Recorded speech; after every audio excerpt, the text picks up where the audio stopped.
Hello, and welcome to Season 3, Episode 11 of the Midwest Gaming Classic podcast. I'm your host, Jason Garris, panel director of the Midwest Gaming Classic. And this episode is all about Gary Stern talking about what else? Stern Pinball. And at this time, back in 2017, Aerosmith Pinball was new, and they were also releasing their new Pinball LCD screens. And you know what? Enough of me talking. Why don't we get to the podcast?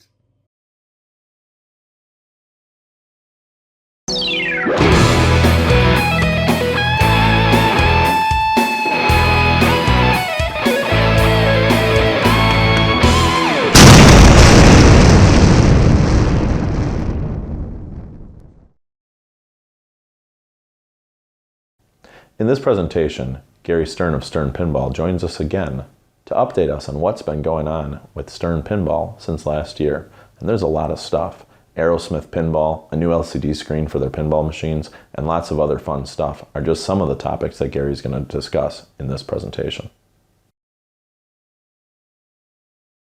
We're going to tell you, that's the royal we, that means me, a little bit about what Stern is doing, then we'll see if you have some questions for me, and I will try to answer every question except what our next game is, because we don't talk about that. Or maybe we haven't decided, you don't know what it might be. But I'll be explaining to you what we're trying to do, and what we're trying to do with pinball. And basically it is about everything pinball. Everything that we can possibly do with pinball. Those of you who haven't gotten to play Aerosmith, you really need to try and get to it, because once you play it, you'll see the beauty of the game. Once people get to play it, our orders have skyrocketed, and we're building a lot of games in order to fill the demand. We're still back ordered on our various games, a month and a half, 2 months, but we're increasing production and trying to fill the orders we have. And why is there so much interest? A, it's a great game like this one that by John, and B is a lot of the different things that we're doing. So if you go to that next little slide here, I'm going to take you through some of the stuff that we're doing. But we know the pinball community is growing, and I'm going to talk about more than just the pinball community. The record attendance at shows like this, and this place is mobbed.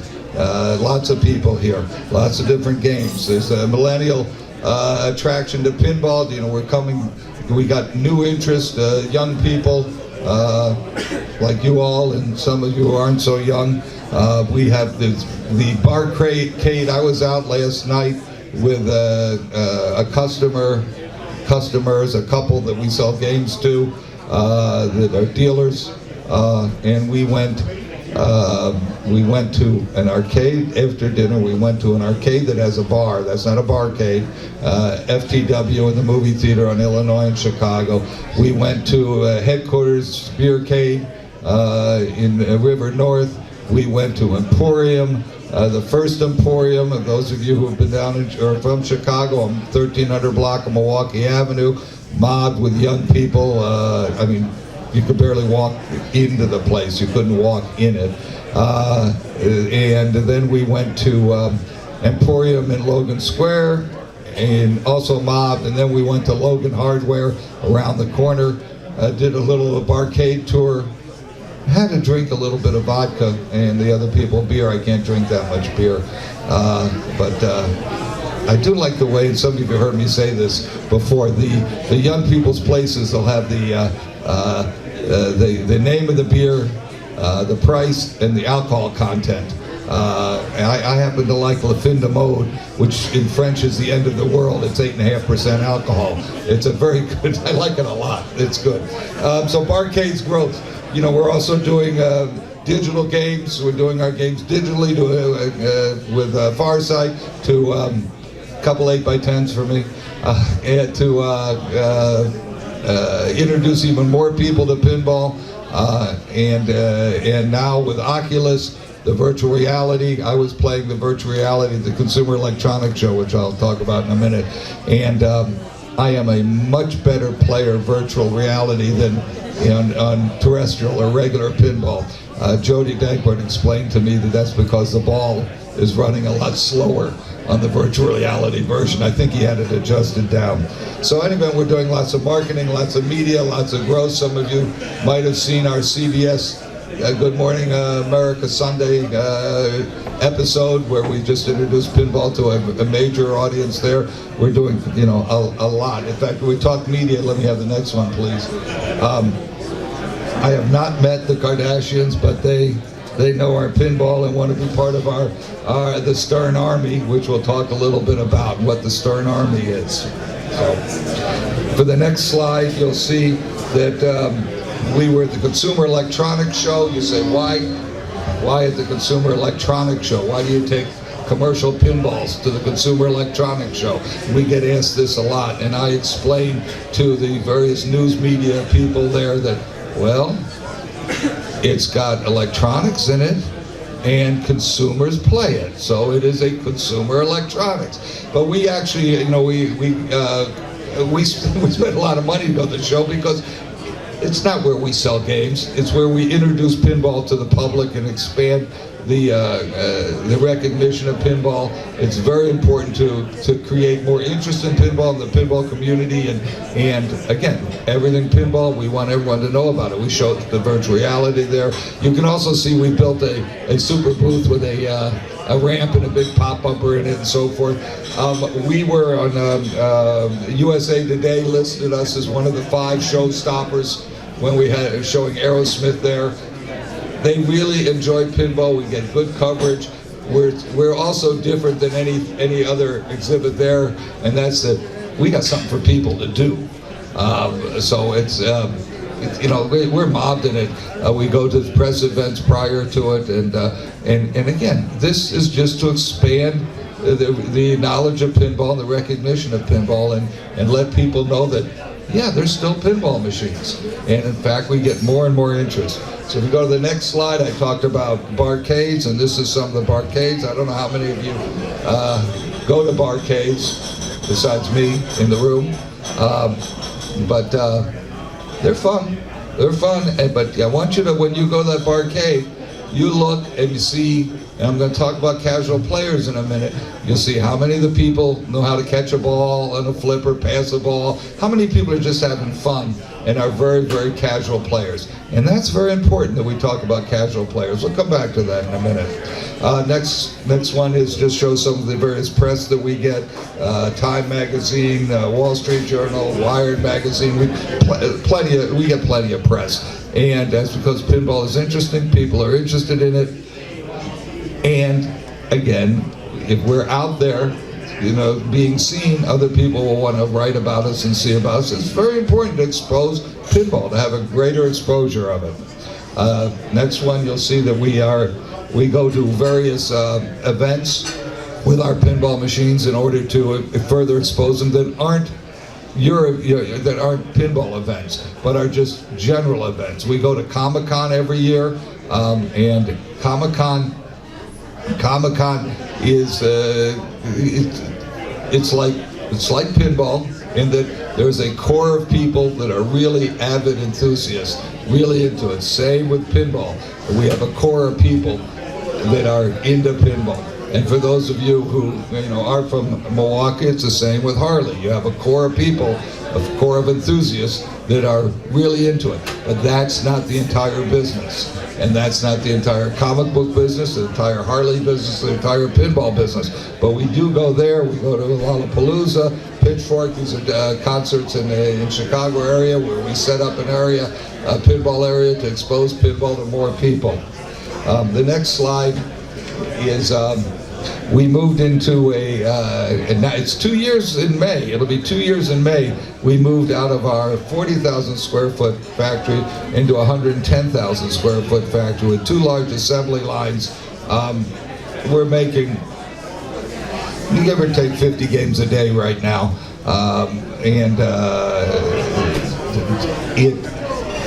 it's amazing how quick we filled the factory up. But having said that, with a little vertical integration, the presentation that you see there is our governor came to sing me happy birthday. Actually, he came to talk about manufacturing, but it happened to be on my 70th birthday that he came to the factory.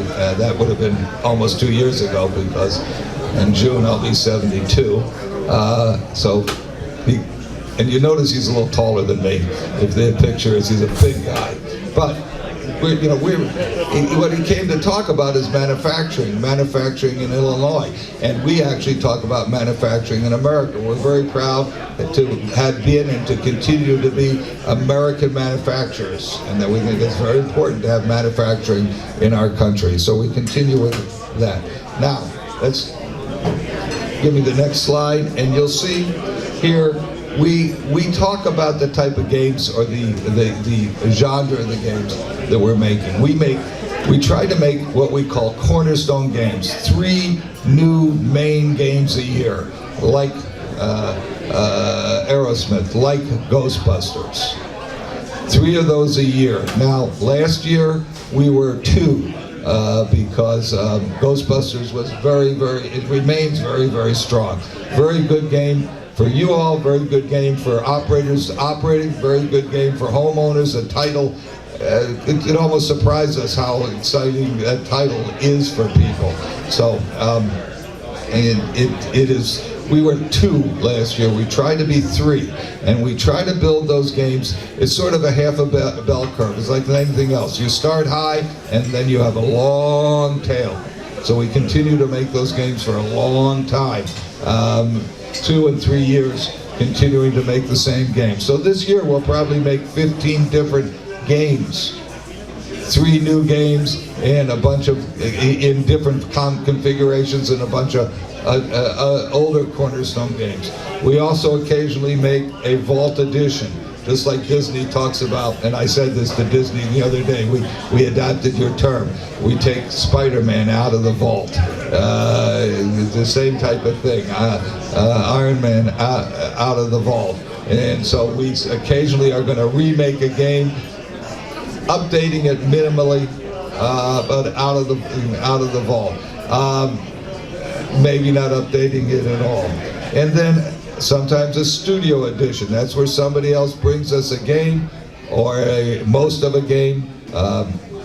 Nelly was a studio edition that Dennis and Greg brought to us, and we had to update it to our solid-state electronic engineering instead of electromechanical, but that's a studio game. Batman was a studio game, concept, brought by our former head of design, Joe Kamenkow.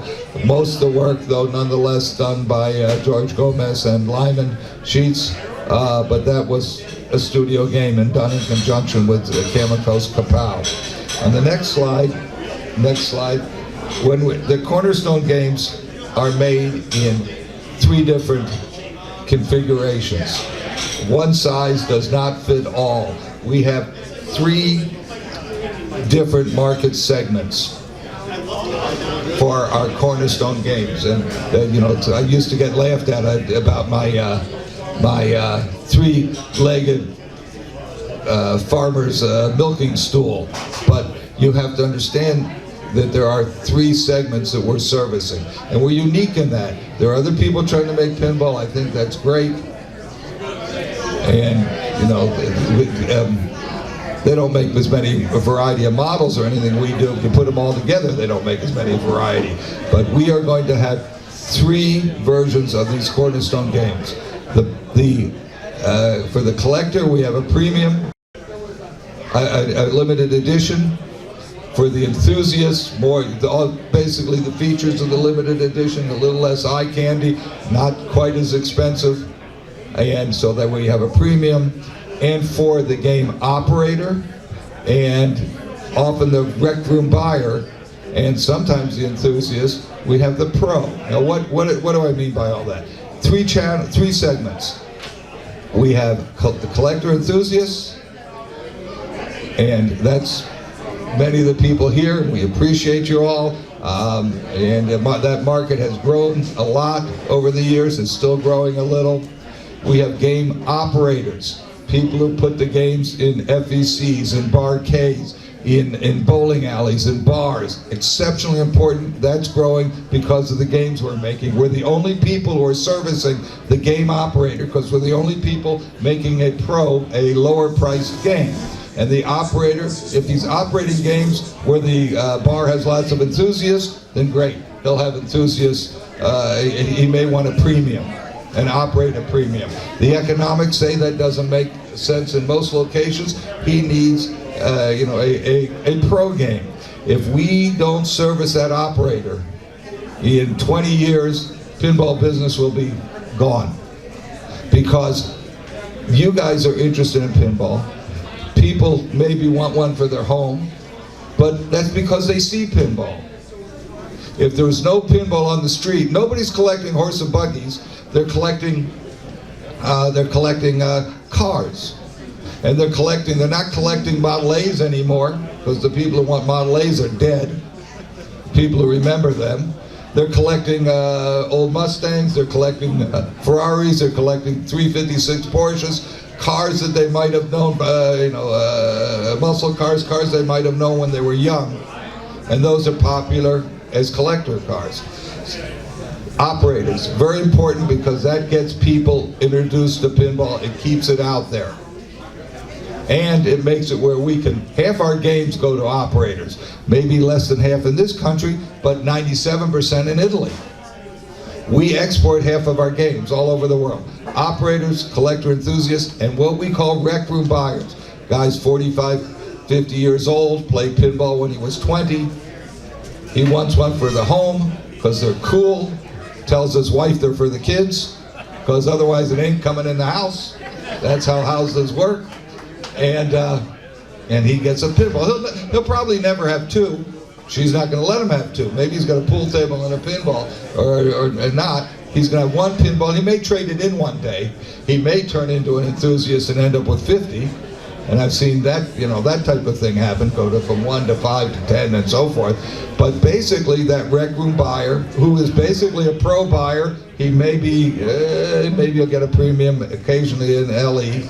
We need all three markets. And if we don't have operators, if we don't have games being played in barcades, and you go to the barcade and again they can't catch a ball and so forth, they're casual players, although most of the barcades now participate in different leagues, or bar leagues going from place to place. If we don't have games being operated, if we don't have pro games, there will not be pinball because nobody will see it.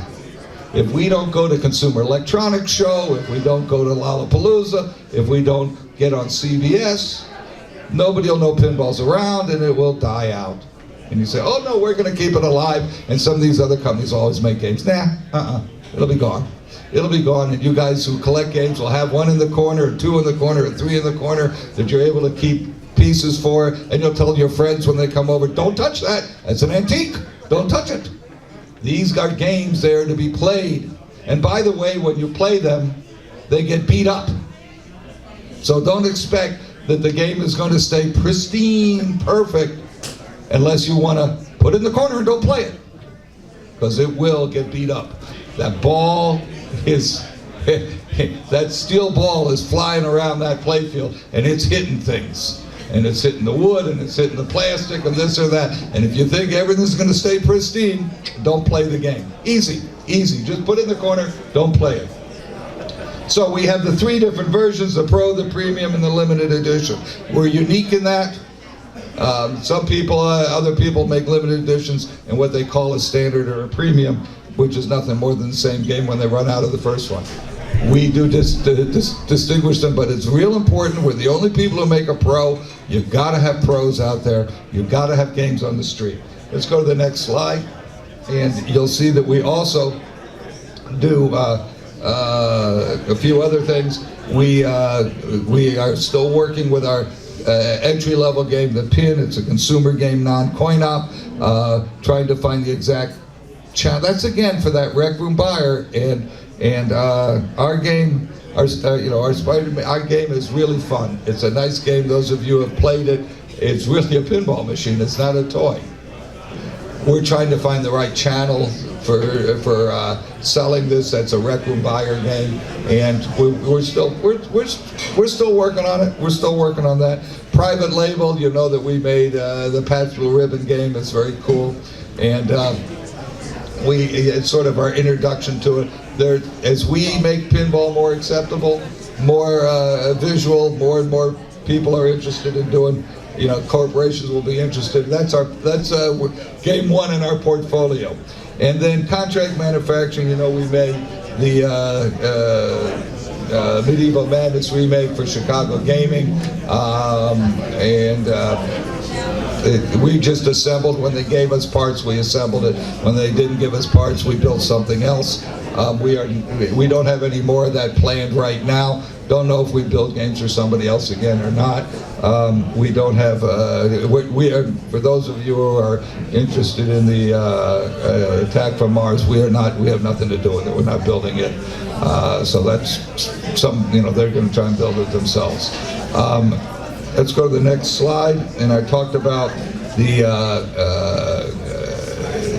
Pat's Blue Ribbon game, private label. You can see how they're using this game, promoting Pat's Blue Ribbon, promoting PBR in liquor stores, and this young lady is fantastic, absolutely fantastic. I think that's great.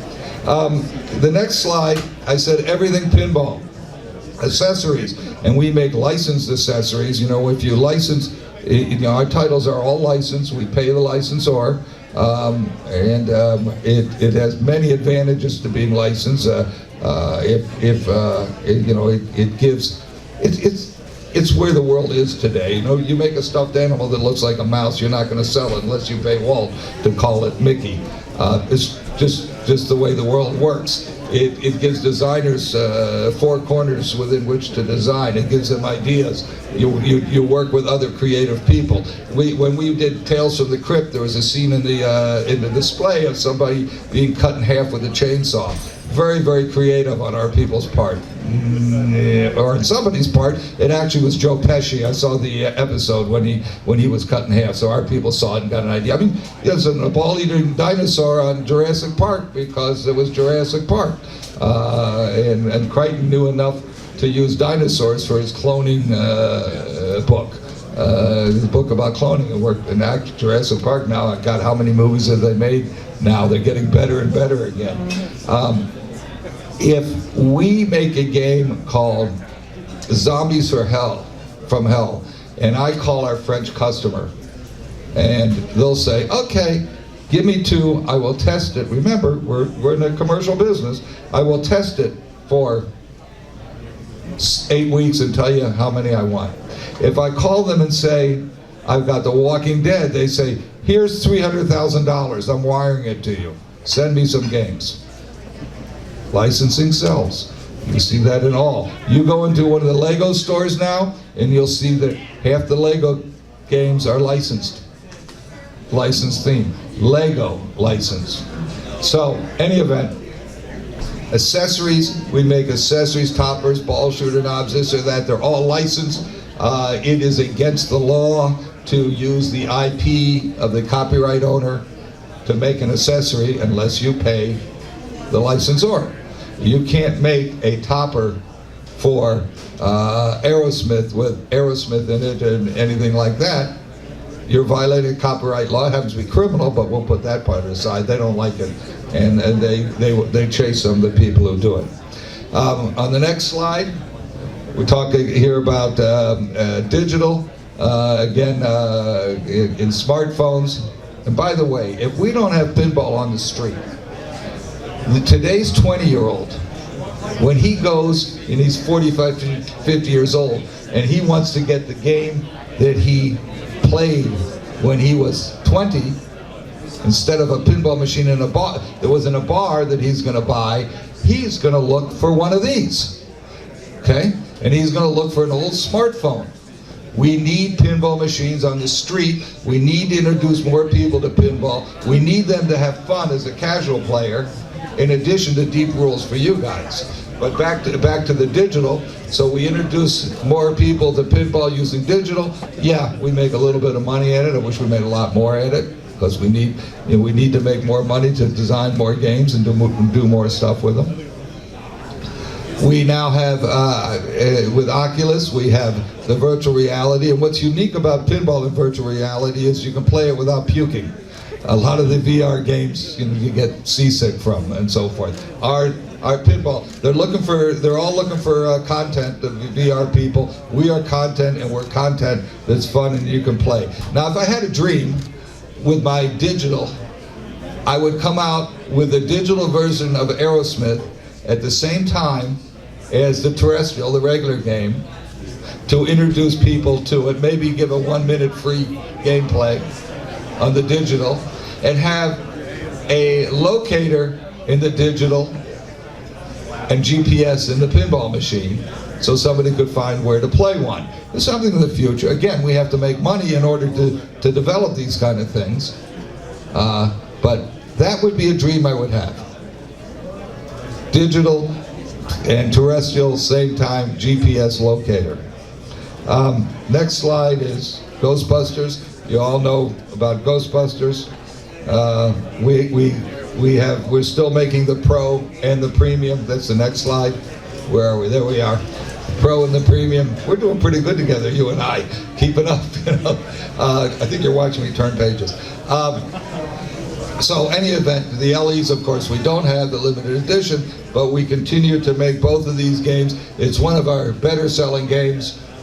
It's got a great little bash toy for the casual player, easy to pull down, that being the Slimer. Very important for we need the casual player to have fun. He may develop into a great player, he may not, he may stay a casual player, he may want a game, he may become a game collector when he's older, he may become a rec room buyer and have one game, but if there's no games on the street, if he never sees a pinball machine, he ain't gonna want one when he's 45, 50 years old.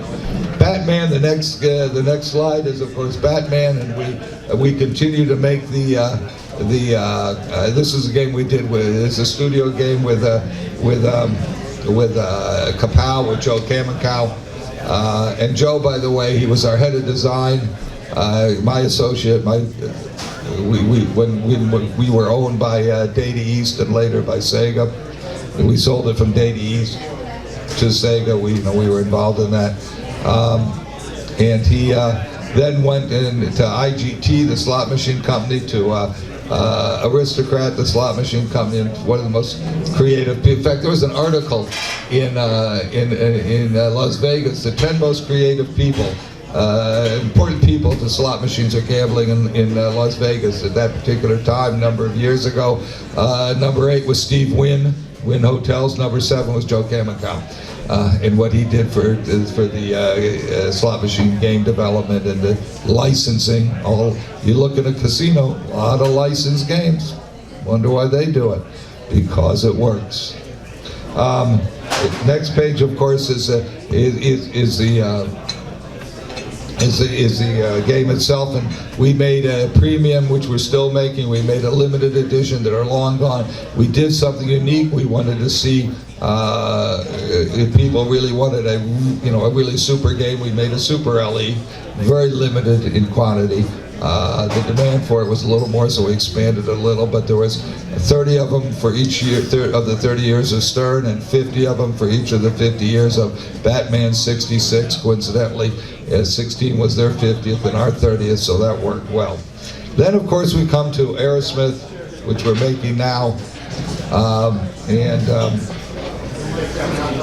this is a very, those of you who have played it, great. Those who haven't played it, got 9 different pieces of music in it. Listen, for the casual player, all you need is a toy box. So, casual player, they see that once and it's just wow. Boyd did a great job with that. And so, of course, we've got the different versions of it. And let's just run through those real quick.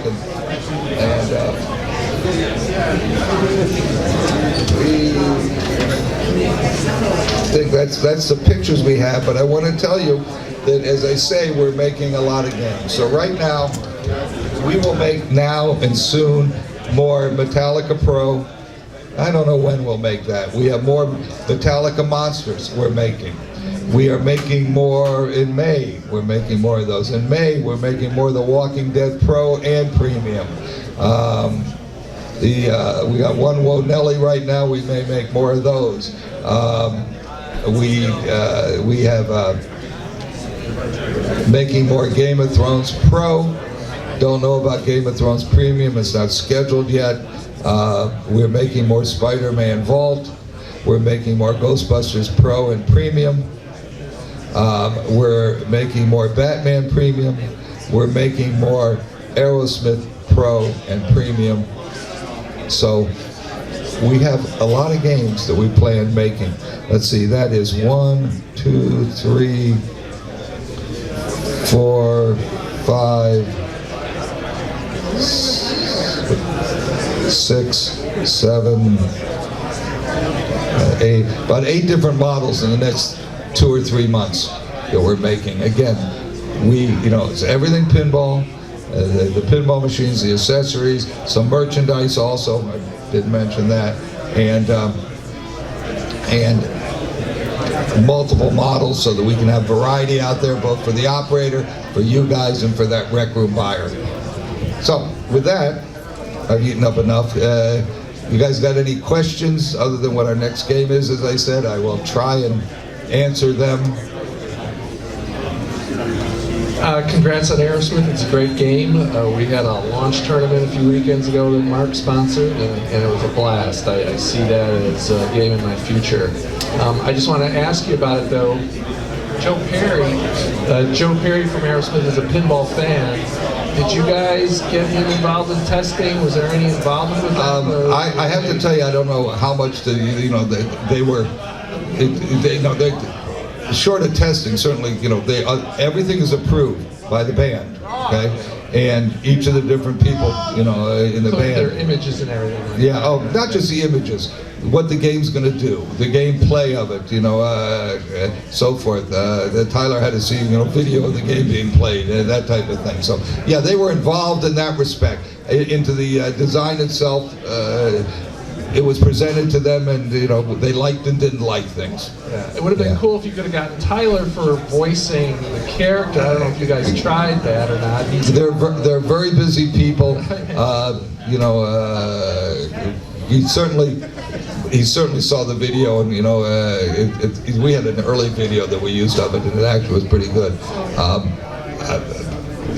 The other thing in the videos, I don't know if you all have seen the premium version of the LE and the premium with the upper playfield. It's really well used in it. So the premium and the LE, the Pro's a very nice game. The premium and LE are pretty special. That upper playfield is very nice.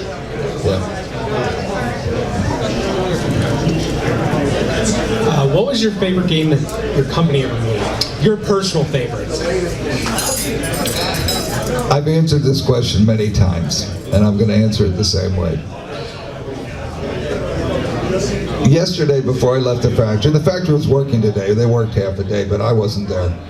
Yesterday, before I left the factory, I went out and I looked and I saw what was on the assembly line, and it was Aerosmith. So that's my favorite game. If you had asked me 3 months ago, I probably would have said Ghostbusters. That's my favorite game. We make games I like. They're not really for me in the sense that if we were picking a theme, a title, a license, it's just for me, it would probably be, I'm 71, it'd be Fareed Zakaria Global Public Square. It's a CNN TV show on Sunday mornings, guys. But I like the games we make, and I am a salesman, so I obviously like the ones I'm selling, and so I'm just going to tell you what's on the line, and that's my favorite game. Have you come back here a little bit? Nice shirt. You're welcome. kind of what the feedback is? When you have a lot of popular games that came out in the last couple of years, like Ghostbusters, Metallica, Walking Dead, that you're still making more of, does that mean that you have to balance that with new games? With your new facility, you have plenty of capacity.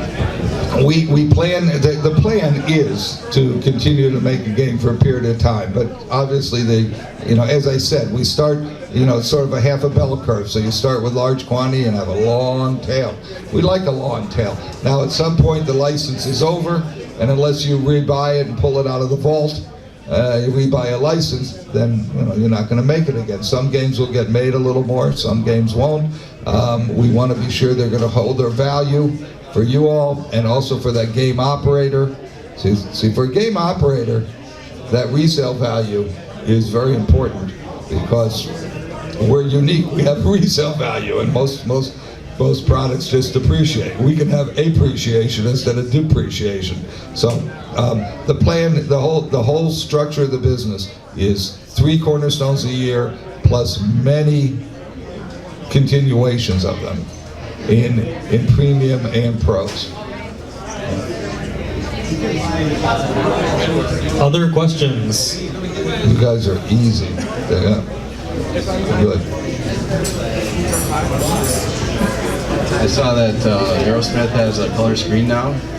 What were the challenges putting that in? The LCD screen is quite a challenge in a number of respects. There's a lot of work that goes into it. Now we have 2 games. Our LCD screen is just slightly different in size than the dot matrix. We think that's the appropriate size. The game is on the playfield. It's not on the screen. We think that this score and some animation and so forth is great, but the game's on the playfield. We like having a backglass. We think pinball should have a backglass. It's pinball art. It should have it. It's just traditional pinball. We are a traditional product. We're actually, there's a traditional size for pinball machines. It's a ball and bat game. It is a game.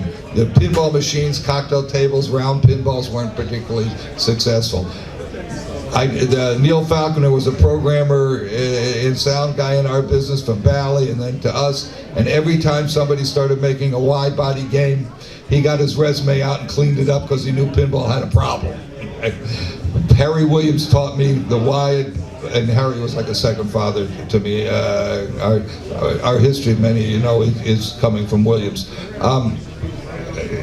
My father was and then the owner of Williams from 1947 till he sold it in '64, and we left there in the '70s. You make a wide body, you got to you spend a lot more money, put a lot more parts in it. The ball slows up left to right. If you don't narrow up where the slingshots are, the ball's just going to die in there. Well, back to the display. Yes, there's a lot of challenges. You notice we've done 2 different type of display work. One is using existing video or film or whatever one wants is available, and that's in the case of Batman '66, and the other is doing our own animation.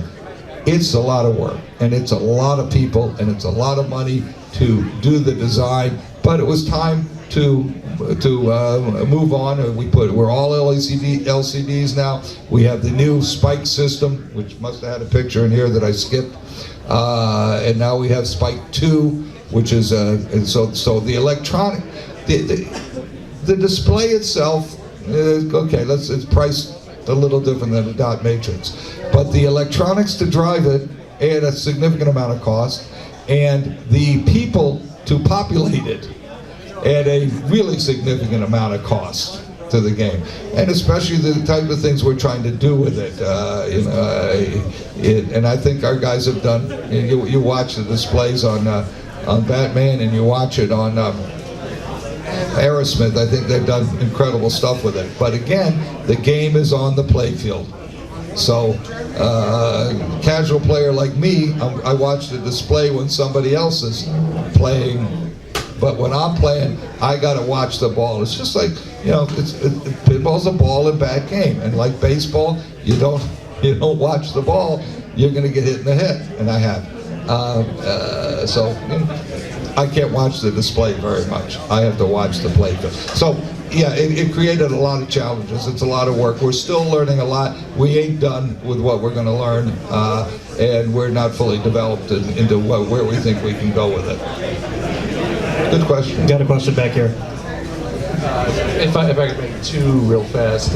You mentioned Playfield, and I'm looking at the boutique machines that are here. I won't call them competitors. They're not competitors to you guys, particularly as you say about operating machines. That's not where they're about. But I like the glassiness of their playfields, clear coat. I'm seeing something there. I mean, I own a couple of 2 or 3 brand new games from you guys where I don't quite see the same glassy smoothness. And in fact, you're right. And in fact, we probably got too glassy.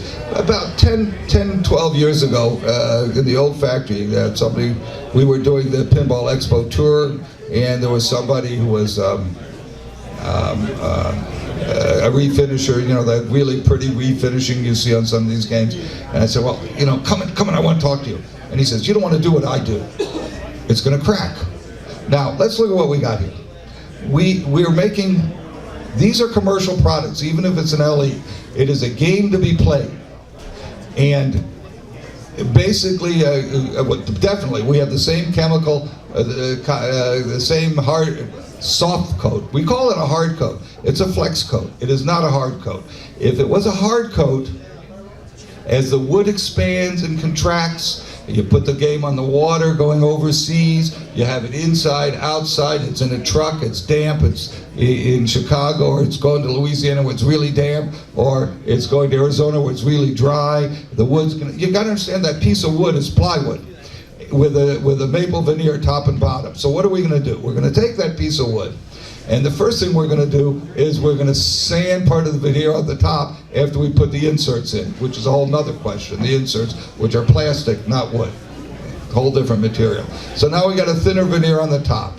We are going to cut a lot of holes in it, which are like straws. It's plywood, and it's going to dry out different amounts, different places. We're going to put a seal coat in it. We're digitally printing our playfields now. We're going to put white and 4 colors on it, and then we're going to put some layers of a hard coat. So it's going to breathe on the top, on the bottom, not on the top. We've taken this piece of wood and done something totally unnatural with it. Now, the hard coat is not a hard coat, it's a flex coat, but we call it a hard coat. It's a misnomer. It is not as hard as the wood, and the wood is not as hard as the steel ball. So as we make it real shiny and thick, we have more visual dents or dimples or what have you. But that's natural in pinball. I can refer you to Pinside, to a post about the original Medieval Madness and a post about Funhouse. It's string on both of those. And you know, to point out, if you look at an older game, it's got, oh, I got 2 minutes. It's got some marks on it, what have you.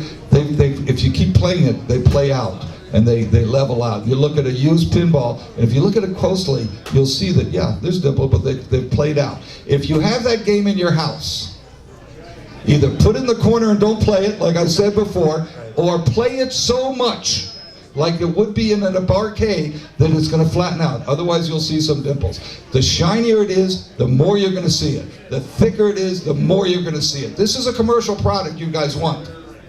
If you want a piece of fine furniture, have one of these guys who do special finishes finish it, put it in the corner and don't play it. All right, you know pinball history, so let me ask you this, just out of curiosity. I'm fair on history. I'm old, I don't remember everything. So there have been like European manufacturers from ages past who've done plexiglass. Sagasa, plexiglass. Yeah, why does that happen anymore? Okay, Sagasa did plexiglass. Sega is a Spanish company. And there's there's serious problems with this. First of all, they had to retool everything for the thickness of, everything is, most things are mounted from the bottom. So if you put a plexiglass on it, you're either going to have a real thin piece of wood so your screws will fall out, or you have to retool all your parts to come up a little higher, or you won't be on ball center. They had they were bottom surface screen, second surface screen. They had they're friends of mine. They had a stud in the middle of the playfield because the wood's they're going two different directions. The wood's warping this way, the plastic's that way, they're buckling up, things like that. The ball doesn't roll, it slides. Doesn't play right. Any of these plastic covers on playfields that people do, they're no longer a ball center. They're covering the magnet so the magnet won't work, right? And it's not going to roll like it should roll. No, it's a pinball machine, guys and ladies. It's a piece of wood. It's a piece of wood. There's a couple ladies. We need more ladies. Well, that's part of the thing. We are a male. We're a male white sport. We need to broaden our market. We need to broaden it. Some of those women tournaments are great. But in any event, I hope that answered your question. We don't believe in that. We believe in a piece of wood, and we believe in as we've had for years. And you look at old playfields, and you will see that they are slightly dimpled, but it's all worn flat. Go on Pinside, look at, which I hate to refer people to, but I will, and look up about, I can give you the citation, because I've sent it to some customers. Look up about funhouse dimpling and about medieval madness. And this, somebody was all upset and said, no, just play it. Problem is you guys put them in the corner and don't play them. You play them, but not enough, because you play it for a couple weeks and you switch games and you're looking at it and going crazy. All right, let's have a big round of applause. Gary Stern, everyone. I thank you all. Thank you for your interest in pinball and your support. And there you go. That's the end of this podcast episode. I hope you enjoyed it as much as I did, learning about the behind-the-scenes going-ons at Stern Pinball by the one and only Gary Stern. And of course, we live in the future now, because that was filmed back in 2017 at the Sheraton Hotel and Conference Center. And we know that Aerosmith Pinball is, of course, very fun. And their new LCD screens are above and beyond now, even in the short amount of time from 2017 to 2025, they have grown by leaps and bounds in both size and detail. And that's all I have for this podcast episode. Don't forget to like, comment, and subscribe. And until next time, take care, stay safe, and game on.